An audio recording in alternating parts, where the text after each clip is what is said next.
اصلاح کے لیے علم متوجہ ہو جائے۔ اس کے بعد آپ کے اس پروگرام کا مقدم سے آغاز کرتے ہیں۔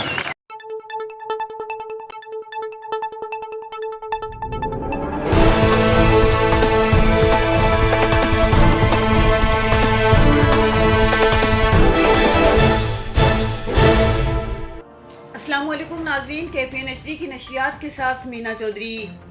جموں کشمیر لبریشن فرنٹ کے مرکزی قائدین کی کال پر لبیک کہتے ہوئے چیئرمین جموں کشمیر فرزند جموں کشمیر قائد انقلاب محمد یاسین ملک کی رہائی کے لیے اور بھارت کی جانب سے بے بنیاد من گھڑت مقدمات اور آزادی کا مطالبہ کرنے کی پاداش میں سزا سنانے کے خلاف عوام کا سمندر امڈ آیا۔ تمام سیاسی، سماجی اور مذہبی جماعتوں اور انجمن تاجران کا مشترکہ احتجاجی مظاہرہ اور مکمل شٹ ڈاؤن ہڑتال میں بھرپور تعاون کرتے ہوئے مظاہرین نے بھارت کو خبردار کیا ہے کہ یاسین ملک کو پھر فور رہا کیا جائے، ورنہ جنوبی ایشیا میں امن ایک خواب ہی رہے گا جس کی تعبیر جموں کشمیر کی آزادی کے بعد ہی ممکن ہے۔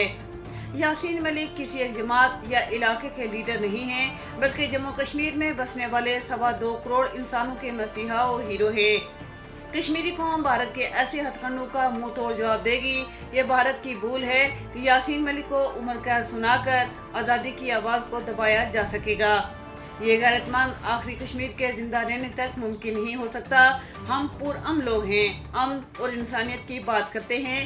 اگر ہمیں طاقت کے بل بوتے پر دبانے کی کوشش کی گئی تو یاد رہے ہم نے گن ڈاؤن کی ہے، اٹھانا اور چلانا نہیں بھولے ہیں۔ مزید نیوز اپڈیٹس کے لیے دیکھتے رہیے KPN HD۔